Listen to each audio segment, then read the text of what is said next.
Buenas tardes a todos, muchas gracias por compartir con nosotros la presentación de esta nueva serie de la editorial y en particular al texto que nos dedicamos a referirnos de todos los que editamos ahora, un libro sobre Orson Welles, La regla de lo falso, escrito por Johann Friedrich Hegel.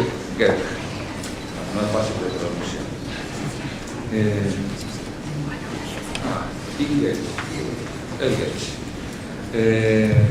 Bien, también me gustaría agradecer en particular, como hago todos los años, a la directora de la editorial, Alejandra García, porque como todo proyecto en el Consejo requiere mucho compromiso y dedicación, y si no fuera por el que ella pone con esta colección y la editorial en general, esto no sería posible.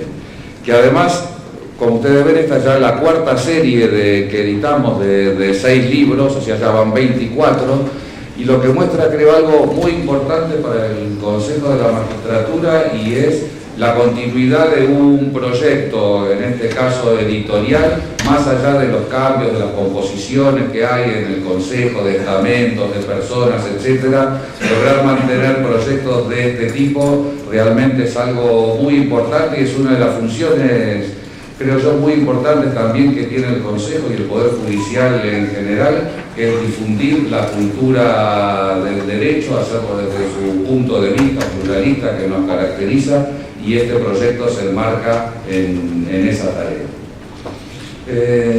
Dicho esto, como ellos son los que saben, traduzco el libro y él es un crítico de cine, yo simplemente voy a hacer algunas asociaciones que me generó el libro, y en particular una película la cual me llevó a ver el libro que comentamos, que se llama F de Falso, que es la última película, si no me equivoco, que filmó o que intentó filmar Orson Welles. Según él, era su mejor película luego del Ciudadano Kane, es algo que él comenta en unas conversaciones. La verdad que es una película que, no sé si la han visto, el libro espero que los incite a verla, porque es una película realmente del año 75, es lo que hoy se diría, no sé si era el vocabulario de esa época, un ensayo cinematográfico, y donde todo gira en torno a la falsedad, a las falsificaciones, a las maquinaciones, a las prestidigitaciones, a los actos de magia, y que lo tiene como hilo conductor al propio Orson Welles, que aparece en la película, en realidad aparece en el inicio haciendo un truco de magia en una estación de tren, y con su voz en off haciendo todo el relato de la película, con reflexiones sobre el propio sentido del arte como falsificación, como ficción. Incluso él mismo aparece en algunos relatos en la sala de montaje con los carreteles de celuloide y haciendo referencia, bueno, ahora tenemos que ir para atrás, para adelante, reordenamos la película. Él tiene un alto grado, digamos, de reflexividad y de autoconciencia del cine sobre sí mismo, y además expresado en la propia película, no solamente por alusiones que pueda hacer un director al cine en general. Y es la historia de Elmire de Joly, que es un falsificador de obras de arte, que falsificaba de forma perfecta a Picasso, Matisse, etc. Que decía en medio de la película, no basta poner una de estas obras algún tiempo en cualquier lugar y ya es una obra del autor propiamente. Entonces hay toda una reflexión sobre la ficción, ¿no? Y eso, digamos, el libro en realidad trata de ver cómo lo legal o las reglas están presentes en el cine de Orson Welles. Y a mí me incitó un camino diferente, ¿no? Cómo una película, al reflexionar sobre la ficción, pone de manifiesto algo central para la práctica jurídica, que justamente son las ficciones. Yo ya cuando estaba en la facultad, gracias a un maestro que tuve, que fue Enrique Marí, me permitió conocer un autor que se llama Pierre de Jante.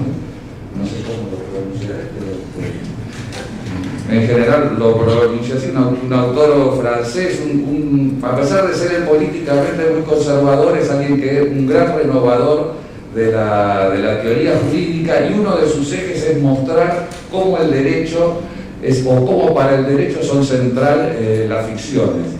Él en general comenta una especie de aforismo de San Agustín, que es fictio figura veritatis, es decir, que la ficción es una figura de la verdad, es algo que permite representar o hacer presente la verdad. Y en general, voy a ser muy breve con algunos ejemplos actuales que les pueden interesar más que tal vez esto, ¿no? Pero él dice que hay como dos planos de la ficción en el derecho.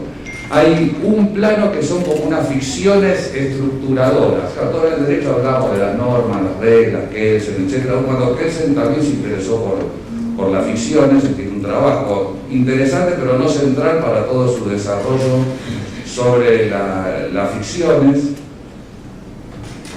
En particular porque, bueno, él le interesaba un filósofo neokantiano que es Weinger y que tiene una filosofía sobre el cómo sí, als ob en alemán, es decir, una centralidad de la ficción que hace como si las cosas fueran de tal o cual manera. Pero Legendre dice que el derecho incluye unas clasificaciones, categorizaciones, unas ficciones sobre la realidad, clasifica lo que en el mundo se presenta. Y eso es algo absolutamente ficticio, ¿no? Y uno podría recordar esa clasificación tradicional, creo que es de Gaius, según el cual el derecho está compuesto, o solo está compuesto de personas, cosas y acciones. Y eso es una creación romana que con mayor o menor variación sigue hasta el día de hoy. Es una clasificación de lo que hay en el mundo. Y uno ve lo ficticio que tiene esa clasificación, porque uno podría hacer muchísimas clasificaciones. De hecho, en la vida cotidiana clasificamos al mundo de forma muy diferente a como lo está haciendo el derecho ahí. Y creería yo que una de las grandes transformaciones del derecho moderno o contemporáneo de los debates de hoy, en parte sobre las reglas, ya lo que está prohibido, ¿no? Pero en parte es discutir clasificaciones y organizaciones o ficciones que son muy tradicionales del derecho, que pocas veces se pusieron en crisis y hoy se ponen en crisis. Hay creo que dos ejemplos notorios de debates muy confusos, algunos otros no, pero muy interesantes de hoy en día. Uno es la cuestión de cuál es el estatus de los animales en el derecho. Para nuestra vida cotidiana es una cosa, es esta mesa, y algo muy diferente, es un animal doméstico, y muy diferente puede ser en la vida económica una plaga. No son animales, pero para el derecho son como si fueran cosas. No hay mucha diferencia entre esta botella de agua y un canario. Y sin embargo, en nuestras relaciones, en la vida social, es muy diferente. Y como ha habido casos judiciales, no solo en la Argentina, sino en casi todo Occidente, donde se está discutiendo cuál es el estatus de los animales, cómo debemos comportarnos con ellos. Pero nos debemos comportar con ellos en razón de cómo los pensamos a ellos, y cómo los pensamos implica algún tipo de categorización. Y de ahí las cosas que ocurren, que para el pensamiento tradicional sería muy extravagante, como se llama, de personas no humanas. Entonces, ¿cuál es la mejor? O tal vez alguien dice, bueno, tenemos que clasificar las cosas de otra forma. Bueno, pero ahí hay todo un debate muy interesante sobre las ficciones básicas que organizan nuestra realidad. Y creo que hay una segunda discusión más profunda, más interesante también que esta, y es la cuestión de la perspectiva de género. Para el derecho, tradicionalmente, no habla de género, sino habla del sexo como uno de los atributos de la personalidad, y hay dos sexos, el hombre y la mujer, sobre la base de una, digamos, causalidad puramente biológica. La naturaleza supuestamente solo crea machos y hembras, y eso da una clasificación de las personas como hombres y mujeres. Eso es un dato básico de los códigos civiles desde el fin del siglo XVIII hasta el día de hoy. Eso hoy en día está puesto absolutamente en crisis, no solo por la perspectiva de género, que es una manera diferente de ver la sociedad, sino por la idea misma de género, porque justamente el género pone de manifiesto ese concepto, una idea de construcción social de algo muy diferente a una simple ligazón entre una categoría que se crea por razones puramente biológicas. De hecho, no me acuerdo, la tengo anotada, la ley 36.743 de identidad de género, que permite, por ejemplo, el cambio de nombre y la elección del nombre, no se basa en ninguna cuestión biológica, sino se basa en algo muy extraño de la tradición, que es la autopercepción o las vivencias que cada persona tiene con respecto a sí mismo. Y nada asegura que los géneros sean dos, ¿no? Y acá empieza a haber todo ya una complicación muy grande respecto a las categorías jurídicas tradicionales. Y hay otro lugar de la ficción que señala Allende, que se lleva por otros andaniveles, y él dice: toda estructura jurídica requiere un mito fundador, una ficción originaria que es la que permite comprender el derecho en su globalidad. Y uno no puede, por más racionalidad que uno quiera, por más cientificidad que uno quiera darle a las prácticas humanas, poder evadirse de esa mitología o ficción fundadora. En todo caso, si uno tiene esas visiones cientificistas, en todo caso uno deja de ver algo que realmente opera, pero no puede, no por eso mismo está cambiando cómo opera el derecho como tal. Y creo que si doy simplemente dos ejemplos, esto es algo muy notorio. En todas las constituciones, desde la Revolución Francesa hasta el día de hoy, hay una idea central que fundamenta las constituciones, que es la idea del pueblo. Y una otra idea, y es que el pueblo tiene un poder constituyente que es el que crea las constituciones. Ahora, todo eso es una construcción política absolutamente ficcional. Hay ahí toda una serie de imaginarios de qué significa el pueblo, qué significa el poder, cómo ese poder constituyente puede crear algo que es una constitución, y que fueron ideas polémicas con respecto a cómo se desarrollaba el derecho en el antiguo régimen o con anterioridad a esta irrupción, digamos así, de lo popular y lo revolucionario en el ámbito del derecho.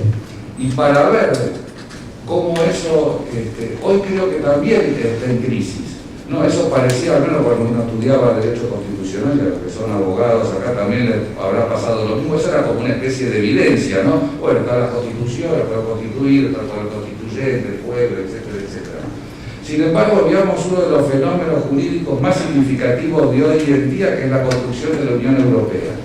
Y la Unión Europea es una especie de gran Estado, bastante extraño, que se genera por un tratado entre los diferentes Estados europeos y genera una unidad jurídica que regula gran parte de la vida de los europeos. Ahora, y para los órganos de esa Unión Europea, por ejemplo, para el Tribunal de la Unión Europea, ese tratado es un tratado constitutivo y habla como un tribunal en términos constitucionales, es una constitución viviente, vive en constitución, o sea, y hace una interpretación dinámica, aplica el principio de proporcionalidad, es decir, todo lo que hacen las Cortes Constitucionales respecto de una constitución. Ahora, si hay algo que no encontramos en Europa es al pueblo y al poder constituyente. No fue un poder constituyente de un supuesto pueblo europeo que generó una constitución, instituciones democráticas, y a partir de ahí se desarrolla la política europea. El lugar común del déficit democrático de la Unión Europea lo muestra. Los debates sobre si existe o no existe un pueblo europeo también, si no, se da evidencia, ¿no?, que existe el pueblo que genera la constitución, existían los franceses, los ingleses, etcétera, etcétera. Y finalmente ese es uno de los problemas políticos de la Unión Europea, ¿no? ¿Cómo se puede generar una constitución que regula lo fundamental de la vida de los europeos si no hay un pueblo europeo, no hay un poder constituyente? Entonces, ¿quién es lo que crea? ¿Quiénes son esas personas que están ahí regulando la vida de todos los demás? Y otro ejemplo que tal vez nos es más cercano, y que, bueno, se cumplen 50 años de la Declaración Universal de los Derechos Humanos, ¿no?, que forma parte de nuestro derecho argentino. Ahora, si uno lee la Declaración Universal y lee el artículo 1, que me lo copié en una parte para decirlo con más precisión, dice: todos los seres humanos nacen libres e iguales en dignidad y derechos. O sea, imagínense, esto es una afirmación fáctica sobre toda la población mundial. Es decir, toda la población mundial nace libre e igual en dignidad y derechos. Digo, enunciado más manifiestamente falso que esto no conozco, porque si la evidencia nos dice que todas las personas nacen en estado claramente de desigualdades de tal magnitud que muchas personas ni siquiera se puede considerar que son libres, y si hay claro que hay algo que no está distribuido universalmente con igualdad, es la dignidad de las personas, ¿no? Uno podría pensarlo, bueno, esto sería racional con respecto a ciertos estados o sociedades relativamente ricas, pero predicado respecto a la población mundial, eso es claramente una ficción. Ahora, sin embargo, esa ficción es importantísima, porque esa ficción opera luego para entender todo el sistema universal de los derechos humanos, porque lo que está expresando es cuál es el proyecto, cuál es la idea, la utopía, se hubiera dicho en otros momentos, cuáles son las ideas, fuerzas que tienen que llevar al desarrollo de ese sistema. Y muy diferente sería si ahí se dijera todos los hombres tienen desigualdades, y las desigualdades que existen en las personas son estas y estas, ¿no? A lo que voy, y es que las ficciones, la falsificación, lo falso, lo imaginario, lo ficticio, una serie de expresiones que cada cual tiene sus campos semánticos, sus resonancias muy diferentes, no es algo que uno pueda desechar de por sí, sino que es algo central en la práctica del derecho y central para su operación. Por eso creo que un autor como Orson Welles, o todos aquellos que dentro del arte reflexionan sobre qué significa ser arte, qué significa la ficción, qué significa la simulación, qué significa la falsedad, son muy importantes para pensar la propia práctica jurídica. No tanto como muchas veces se hace, bueno, derecho y literatura, ver lo que un texto narra o la historia que una obra literaria cuenta y que significa un juicio o un problema directamente judicial. No, claro, muchas películas sobre tribunales, juicios y demás. No tanto eso, sino esa reflexión sobre cómo la ficción misma opera, porque tal vez hay lógicas o mecanismos o tecnologías que funcionan en el arte y que tal vez de la misma manera tal vez funcionan en el ámbito del derecho. Finalmente, la definición romana, si no me equivoco, de Celso, que está en el Digesto, el derecho es un arte, de lo bueno y de lo igual. Podemos dudar del arte de qué sea, pero evidentemente es un arte y entonces es algo que moviliza las ficciones. No sé cuánto esto tiene que ver con Welles, pero leyendo el libro y viendo F de falso, de falsificación, no sé cuál será la traducción mejor, es las asociaciones que un poco desordenadamente quise compartir con ustedes, y así que no los aburro más por mi parte y los dejo con los colegas que